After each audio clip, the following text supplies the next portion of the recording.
बिस्मिल्लाहिर्रहमानिर्रहीम। अस्सलाम वालेकुम। मैं सैयद इमरान शफकत आपकी खिदमत में हाजिर हूँ। जनरल कमर जावेद बाजवा साहब जिन्होंने ये कहा था कि मैं अपनी रिटायरमेंट के बाद गुमनामी की ज़िंदगी गुमनामी में चला जाऊँगा, वो गुमनामी में जाके रिटायरमेंट के बाद भी गुमनाम नहीं हुए।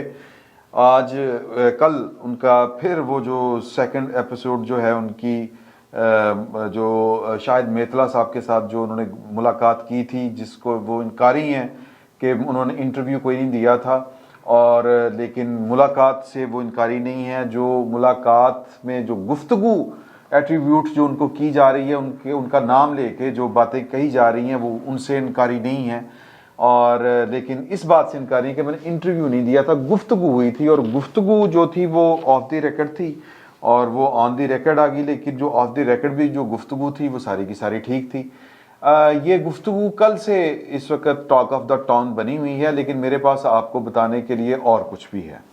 जनरल बाजवा साहब जो अपने मुंह से बात कर रहे हैं, वो जाहिर है कि हमारे यहाँ जब भी कोई अपने मुंह से वो मियाँ मिठू हम कह रहे होते हैं, और जितने भी तारीख के किरदार होते हैं उनके साथ, अब तो उनका जो वो था ओहदा और वो उनका जो टेन्योर था बतौर आर्मी चीफ जो 6 साल था, वो तो अब माजी का हिस्सा बन चुका है, तो तारीख का एक हिस्सा है। तो वो उनका ये कहना है कि उनके जितने भी मासर थे, या जिनको हम कहते हैं उनके अहद के जितने भी लोग थे, वो सब के सब कोई ना कोई फ्रॉडबाजी कर रहे थे, कोई ना कोई 2 नंबरी कर रहे थे। प्राइम मिनिस्टर जो था उनसे झाड़े खा रहा था सर उठा के, जनरल फैज साहब भी उनसे झाड़े खा रहे थे या उनकी मुलाकातें करवा रहे थे, इमरान खान साहब भी जो थे वो उनसे अजीबो गरीब किस्म के मुतालबात कर रहे थे। यानी कि वो सारी की सारी गुफ्तगू अगर आप उनकी सुने तो यूं लगता है कि जिस तरह उनके ऊपर कोई किताब उतरी हुई थी, वो कोई किसी वली पैगंबर के मनसब के ऊपर फाइज थे, और बाकी सब जो गुनाहगार लोग जो थे वो छोटी छोटी गंदी गंदी हरकतें कर रहे थे, और वो उनको समझा रहे थे कोई इस तरह नहीं करीदा, ओए इंज नहीं करीदा, ओ ये बात गलत है, ओए इंज ना करो, ओ ठीक हो जो।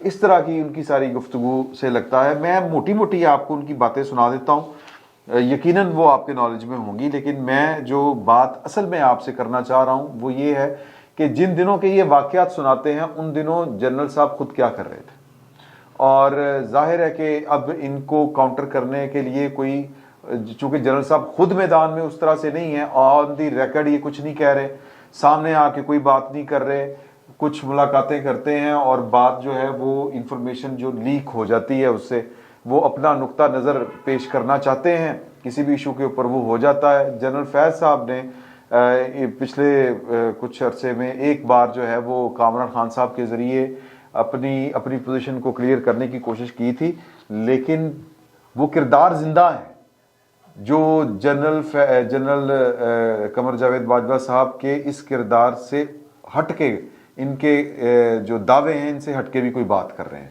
तो मैं पहले मोटी मोटी बातें आपसे करता हूँ। स्टोरी वो बहुत मज़े की है बाय द वे। तो इन्होंने इस इंटरव्यू में जो सेकंड पार्ट है, इसमें उन्होंने कहा कि जी के क्या आपने ये शहबाज शरीफ साहब को इस्तीफ़ा देने के लिए उन्होंने फैसला कर लिया था।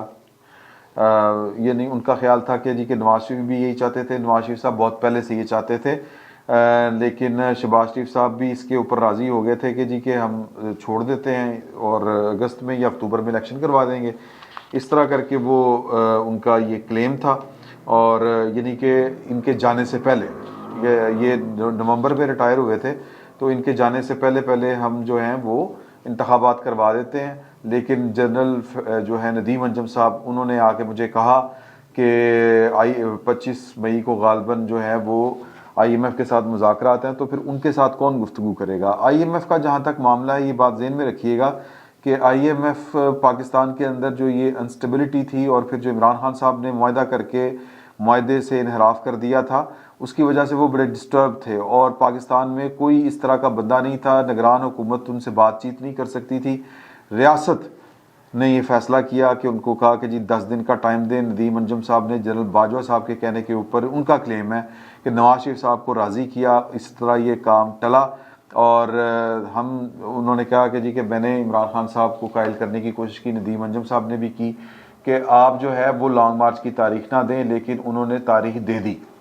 और वो कहते हैं कि मैंने शाह महमूद कुरैशी को कॉल करके मना किया था, लेकिन इमरान खान साहब हवा के घोड़े के ऊपर सवार थे, लेकिन इस वजह से वो कहते हैं कि फिर वो मामलात गड़बड़ का शिकार हो गए और ये शहबाज शरीफ साहब को भी तब तक जो थी वो चस्के पड़ चुके थे प्राइम मिनिस्टरशिप के।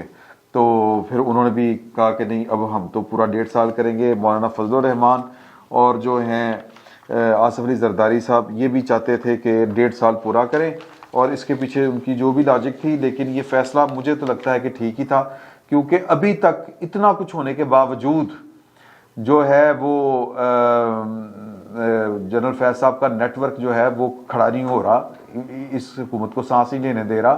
तो तब तक तो ये जिनका भी फैसला था ये दुरुस्त फैसला था कि इमरान खान साहब को, बाजवा साहब ने तो एक्सटेंशन चाहिए थी बाजवा साहब को, इससे ज्यादा कोई मामला नहीं था। और इमरान खान साहब उनको ताहयात एक्सटेंशन देने के लिए भी तैयार थे पहले भी। लेकिन वो क्या हुआ था कि एक्सटेंशन मिलने की ख्वाहिश थी एक्सटेंशन लेने की, लेकिन एक्सटेंशन देने का वादा इमरान खान साहब ने किया था। उसके बावजूद जनरल बाजवा साहब इमरान खान साहब को नहीं बचा सके थे। ये है असल खबर जो बाजवा साहब अब बताने को तैयार नहीं है। और वो कौन सा जर्नल था जिसने खड़े होकर बाजवा साहब को शट अप कॉल, तो खैर नहीं कहना चाहिए, ये बड़ी बुरी बात है, बाजवा साहब के ख्यालात की नफी की और बाजवा साहब को थोड़ा सा खबरदार किया कि क्या गिला कर रहे हो, समझ रहे हैं। ये है बड़ी मजे की गुफ्तगू है, डिटेल इंफॉर्मेशन है। तो बाकी फिर वो कहते हैं इस इंटरव्यू में कि जी के मोटी मोटी बातें जो है कि लॉन्ग मार्च जो था वो नाकाम हो गया। नाकाम होने के बाद मैंने इनकी मुलाकात करवाई, हेलीकॉप्टर भेजा, शाह महमूद कुरैशी, असद उमर को राजा परवेज शरीफ साहब के पास लेके आए। उन्होंने कहा कि जी के चलें बात करते हैं, पहले असम्बली में तो आए। तो इमरान खान साहब उस पर भी राज़ी नहीं थे। तो उन सवाल ये था कि जी कि ये जो थे अपना परवेज़ लाई साहब की जो असम्बली बहाल हुई थी ये आपने करवाई थी। तो उन्होंने कहा कि जी यह फैसला जो था बंदयाल साहब का वो आपने करवाया था। तो मतलब वो कहते हैं कि जी कि 63A वाला फैसला, वो जो ऊपर फैसला ये था इमरान खान साहब के वोट ऑफ कॉन्फिडेंस वाले दिन के वोट काउंट होंगे लेकिन बंदे डी सीट हो जाएंगे। और यहाँ पर परवेज़ लाई साहब को बचाने के लिए वोट जो हैं वो भी नहीं गिने जाएंगे और जो वोट डालने वाले हैं वो भी डी सीट हो जाएंगे। तो इस वजह से परवेज़ लाई साहब जो हैं वो बच गए। और अभी तक जो इस वक्त पाकिस्तान में फसाद बरपा है, ना परवेज़ लाई साहब वज़ीर आला बनते, ना अदालत का हुक्म आता, ना अदालत का हुक्म आता, वो कंट्राडिक्टरी हुक्म जो है, और ना परवेज़ लाई साहब वज़ीर आला बनते, ना इमरान खान साहब उनसे असम्बलियाँ तोड़वाते, ना यहाँ तक मामलात पहुँचते। तो वो कहते हैं कि इस सारे फसाद के पीछे जो है वो अदलिया है और बंदयाल साहब जो हैं वो बड़े बुज़दिल आदमी हैं। ये मैं ना, चूँकि तौहीन अदालत का खौफ होता है हम जैसे गरीब लोगों को, बाकी जर्नैलों के ऊपर तौहीन अदालत नहीं लगती। तो वो कहते हैं कि जी कि मैंने उनसे पूछा कि 63A वाला फैसला उमरता बंदयाल से आपने करवाया था। जनरल बाजवा ने कहा ये फैसला मैंने नहीं करवाया था। उमरता बंदयाल एक कमज़ोर शख्स हैं, दबाव बर्दाश्त नहीं कर सकते। जस्टिस इजाज़ुल अहसन और जस्टिस मुनीब जस्टिस उमरता बंदयाल पर गालिब आ गए। ये फैसला इन दोनों ने करवाया। जस्टिस मुनीब ने फैसला लिखा, ये फैसला गलत है, खिलाफ आइन है। सुप्रीम कोर्ट के इस फैसले की वजह से बहुत बर्बादी हुई और मुल्क में अमन आज तक अदम इस्तेहकाम है। ख़ास तौर पर पंजाब में इन जजों को भी पता है कि ये फ़ैसला गलत है। वो फ़ैसला रिवर्स भी करना चाहते हैं लेकिन इनको समझ नहीं आ रही कि इसको किस तरह रिवर्स करें। तो वो कहते हैं कि जी कि मैंने सवाल किया कि सुप्रीम कोर्ट में तहरीक इंसाफ के हामी जज भी हैं और क्या सुप्रीम कोर्ट के जजों के ख़ानदान भी तहरीक इंसाफ के हामी हैं और इनके फ़ैसलों पर असरअंदाज होते हैं। तो ये वो बातें जो ये फ़कीर भी बड़े अरसे से कर रहा है और ये नज़र आ रही हैं, इन्फॉर्मेशन भी है। मैं फिर कभी ये डिटेल में जिक्र करूँगा कि एक वकील साहब मिलने गए थे, ये कई दफ़ा मैंने बात बताई है रहमते बाबे को। तो बाबे रहमते अंदर लड़ रहे सी बीवी बच्चों के साथ, मेरे को गलत फैसले कराए। तो हमारी अनाएं चूँकि बहुत बड़ी होती हैं, हम अपनी गलती पब्लिकली तस्लीम नहीं करते। बाजवा साहब भी तस्लीम नहीं कर रहे। वो गलती क्या थी मैं आपको आगे चल के बताता हूँ, जो असल कहानी है मेरे पास। तो वो कहते हैं कि जी कि उन्होंने इसका जवाब दिया कि ऐसा है, बिल्कुल ऐसा है। कुछ जजेस पीटीआई के हामी हैं। जजों की बेगमात और उनके ख़ानदान के दीगर अफराद तहरीक इंसाफ को पसंद करते हैं। ये भी जजों के फैसलों पर असरअंदाज होते हैं। हमारे मुल्क में जज बहुत डरपोक हैं, बहुत डर डर के फैसले करते हैं। टिकटॉक से डर के फैसले करते हैं। तहरीक इंसाफ के हक में भी जज डर के फैसले देते हैं। टिक टॉक पे बेइज्जती वायरल हो तो दबाव बढ़ जाता है। ठीक है जी। फिर वो बनी गाला का वो फैज़ मेरे पास आए, उन्होंने कहा कि जी कि वो कागज़ कुगज़ पूरे नहीं हो रहे, ये नहीं हो रहा, वो नहीं हो रहा। तो जनरल फैज़ साहब को वही थे जिनके जनरल फैज़ ने ही इमरान खान साहब से मुलाकात के लिए 2 दफ़ा मजबूर किया था। सदर साहब तो अपनी कोशिश कर रहे थे, ये भी उन्होंने तस्लीम कर लिया है। तो सर बात ये है कि जनरल फैज़ साहब, जिस तरह मैंने पहले कहा कि वो कह रहे हैं कि जी फलाना भी चोर, फलाना भी चोर, फलाना भी ये, फलाना भी, जज भी डरपोक, फलाना भी डरपोक। तो असल बात क्या है? मतलब असल बात ये है कि जनरल साहब का अपना क्या किरदार था। सर एक जज बार बार मेरे मुंह में आ रहा है क्योंकि जज और जर्नैल ही हमारे यहाँ पर इशू खड़े करते हैं। तो जनरल जो है कमर जावेद बाजवा साहब, ये एक जिन दिनों इमरान खान साहब फैज़ हमीद साहब के मामले में ज़रा खड़े हो गए थे, और वो लड़ाई कहाँ से शुरू हुई थी, ये बड़ी मज़े की कहानी है। इस लड़ाई को टिगर की जो किया था वो करवाया गया था हमारे इमरान रियाज साहब जो दोस्त हैं, वो इस्तेमाल हुए थे जनरल फैज़ साहब के कहने के ऊपर। और जनरल फैज़ साहब ने किन के कहने के ऊपर उनको इस्तेमाल किया, वो हमारे उस वक़्त के प्राइम मिनिस्टर इमरान खान साहब के कहने के ऊपर इस्तेमाल किया। बड़ा जो कहते हैं ना कि बड़ा खौफनाक इंटरेस्ट था, माली मफादात थे, और रूडा के अंदर ये मफादात थे। रूडा ये जो रूरल रावी अर्बन वो लाहौर डेवलपमेंट पता नहीं क्या है वो वाला जो रूडा, वहाँ पर जो थे वो मिठू साहब जो है अपने बाजवा साहब के जो समधी थे, वो बहुत जाहिर है कि जब आपका चीफ ऑफ आर्मी स्टाफ अपना घर का आदमी हो तो फिर आप प्रॉपर्टी के अंदर आप काम कर रहे हो तो फिर आप अरबों खरबों तो बनाते हैं। रूडा जो थी ये एक इसी तरह का प्रोजेक्ट था। ये बेसिकली जो ब्रेन चाइल्ड है या था ये मलिक रियाज साहब का था। और ये मुझे मेरे सामने एक दफ़ा उन्होंने एक बहुत अहम बड़ी शख्सियत को ब्रीफिंग दी थी, इसलिए मैं ये कह रहा हूँ कि ये उनका था ब्रेन चाइल्ड। इमरान खान साहब को उन्होंने ये सौदा बेचा, जनरल साहब को भी बेचा, ये सौदा बिक गया। इमरान खान साहब की लंबी तरीन दिहाड़ी थी, लंबी तरीन दिहाड़ी है, और बड़ा पैसा बनाया है इसमें उन्होंने। और इसमें जो मिठू साहब हैं और इमरान खान साहब हैं, इनकी आपस में, और फैज़ हमीद साहब, फैज़ हमीद साहब मैं कह रहा हूँ, वो जो मलिक रियाज साहब, इनके वो जो मफादात का टकराव हो गया। और इमरान रियाज साहब ने एक प्रोग्राम में बैठे हुए ये कह दिया कि जी कि एक बंदा है वो मिठू साबर मिठू, वो कहता मैं रिश्तेदार हूँ। ये इतनी बचगाना बात नहीं थी, ये सोची समझी बात थी। ये बात उनके मुंह से कहलवाई गई। फिर अगले ही दिन उन्होंने इसके ऊपर माफ़ी तलाफ़ी भी की टीवी के ऊपर आके या अपने यूट्यूब के ऊपर। सर उसके बाद फिर वो जनरल फैज़ साहब और इमरान खान साहब इसके पीछे थे। लड़ाई यहाँ से शुरू होती है। तो उनको काने खड़े हो गए कि यार ये तो उनके साथ मिल चुका हुआ है। फिर टेस्टर लगाया कि जी कि इसकी ट्रांसफ़र करनी है, इसको ने आगे आर्मी चीफ बनना है। और वो चाहते थे कि ये आर्मी चीफ की दौड़ में, क्योंकि जो प्लान था कि 6 साल मेरे थे अगो है। और फिर जब ये बहरहाल वो टेस्टर लगाया तो उनको लगा कि नहीं अभी इसको यहाँ पे रखना है, ये है वो है, क्योंकि वो उनको एक्सटेंशन, बाजवा साहब एक्सटेंशन चाह रहे थे, इमरान खान साहब एक्सटेंशन नहीं देना चाह रहे थे, वो फैज़ हमीद को लगाना चाह रहे थे। बाजवा साहब का प्लान था कि मुझे और 65 साल तक वो जो है एक्सटेंशन मिले, साथ में फैज़ को भी मिल जाए और फिर मेरे बाद फैज़ बन जाए। लेकिन इमरान खान साहब जो थे वो नीचे ज़्यादा देर रह के काम नहीं कर सकते थे, तो उनको चाहिए था, मतलब वो मोहसिन कशी तो उनकी खैर पुरानी आदत है कि वो प्राइम मिनिस्टरशिप को इंजॉय नहीं कर पा रहे थे बाजवा साहब के होते हुए। बाजवा साहब आते थे कि ऐ कर दो, ऐ कर दो, ऐ की हो रहा है, वो की हो रहा है, वो क्या है, अपने जो पंजाब के वज़ीर आला दूसरे दिन आगे चढ़ाई उन पे कर देते थे। तो ये वाला माहौल था। तो उन्होंने आगे से आंखें दिखाई। जब आंखें दिखाई तो बाजवा साहब के दिल को पड़ा हाथ। बाजवा साहब ने आके कोर कमांडर कॉन्फ्रेंस में ये वाला मुद्दा रख दिया। यहाँ से बाजवा साहब के गेम हाथ से निकल गई। तब तक इमरान खान साहब को भी समझ लग चुकी थी, बाजवा साहब मैं तुहानू देना एक्सटेंशन। वो कहते सी कि अच्छा ठीक है, मैं जाके मामला देखना। इमरान खान साहब को तसल्ली देते थे कि कुछ नहीं होता, जो इमरान खान साहब गिले शिकवे करते हैं।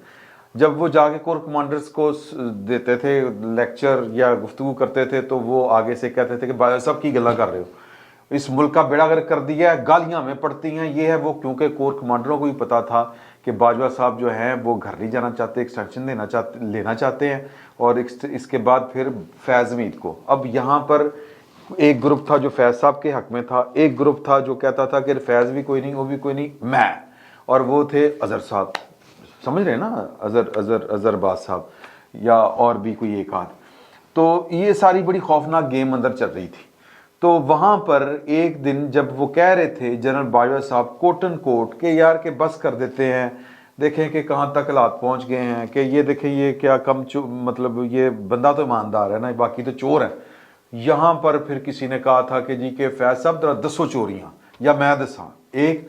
پھر یہاں پر کھڑے ہوئے تھے لیفٹیننٹ جنرل ندیم ذکی منج، انہوں نے کھڑے ہو کے کہا تھا کہ جی کہ ہمارا آپ کو باجوہ صاحب میں ایک کہانی سناتا ہوں. انہوں نے کہا کہ آپ نے اس عورت کی داستان ضرور سنی ہوگی باجوہ صاحب، چیف صاحب، کہ جس عورت کو اس کا میاں روز پھینٹی لگاتا ہے، سال کے 30 دن اور مہینے کے 30 دن اور سال کے 365 دن روز پھینٹی لگاتا ہے، مار مار کے پھوا کر دیتا ہے.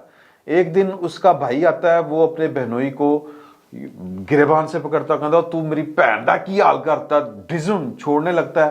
تو بہن اپنے شوہر کے اور بھائی کے درمیان آگے کھڑی ہو جاتی ہے، کہتی خبردار جو تم نے میرے سرتاج کے اوپر ہاتھ اٹھایا. تو انہوں نے کہا کہ آپ نے پاکستان کی فوج کو وہ عورت بنا دی ہے جو عمران خان اور ہمارے درمیان وہ آ کے کھڑی ہوگی عورت. ہم وہ عورت ہیں کہ عمران خان ہمیں رو پھینٹ لگا رہا ہے اور ہم اس کے سامنے آگے کھڑے ہو رہے ہیں. یہ کہتے ہیں کہ ہمارے فوج کے ساتھ یہ نہ کریں. تو یہ وہ چیزیں تھیں کہ باجوہ صاحب کے اپنے ہاتھ میں نہیں تھی. باجوہ صاحب ایک وقت میں پی ڈی ایم کو علیحدہ کھلا رہے تھے، عمران خان صاحب کو علیحدہ سے کھلا رہے تھے. اپنے فوج کے اندر 3 انہوں نے وہ گروپ بنائے ہوئے تھے یا بنا دیے ہوئے تھے یا بن گئے ہوئے تھے، ان کو وہ علیحدہ کھلا رہے تھے. تو یہ جناب ہے باجوہ صاحب کا اپنا کردار جو ہم تک اطلاعیں پہنچی ہیں، یہ ان کی روشنی میں. باقی جنرل فیض صاحب، ذکی صاحب، ندیم ذکی صاحب چاہتے تھے کہ باجوہ صاحب جائیں اپنے ٹائم کے اوپر، اور جو ہے اپنے جنرل فیض حمید صاحب یہ بنے آرمی چیف، لگنا چاہیے ان کو. اور کیونکہ 76 کے جو تھے سارے کے سارے امیدوار تھے، ان میں مطلب آپ ساحر شمشاد صاحب، اظہر عباس صاحب، فیض صاحب، یہ بذات خود جو ندیم ذکی منج، یہ سارے تھے. لیکن یہ انہوں نے تھوڑا سا پہلے ہو جانا تھا ریٹائر، تھوڑی سی آگے پیچھے ڈیٹیں تھیں، لیکن ان کی خواہش تھی میں تو نہیں بننا، فیض بن جائے، دوست تھے اچھے وہ ان کے. تو وہ جنرل فیض صاحب کو کون کون وہاں پہ سپورٹ کر رہا تھا، ایک تو میں نے آپ کو ندیم ذکی منج صاحب کا بتا دیا، باقی کیا کیا معاملات تھے اور آج تک فیض صاحب کیوں بچے ہوئے ہیں اتنی خوفناک کارروائیاں ڈال کے، یہ پھر انشاءاللہ اگلے کسی ولاگ میں اس کا ذکر کریں گے. فی الوقت بتانا یہ مقصود تھا کہ جنرل باجوہ صاحب روز بیٹھ کے کسی نہ کسی کو انٹرویو دیتے ہیں، اور اپنے علاوہ آپ حاجی ثناء اللہ تو باقی سارے ایویں ہی. تو یہ بات نہیں تھی، باجوہ صاحب خود بڑی خوفناک گیم کر رہے تھے. فی الوقت اتنا ہی، بہت بہت شکریہ.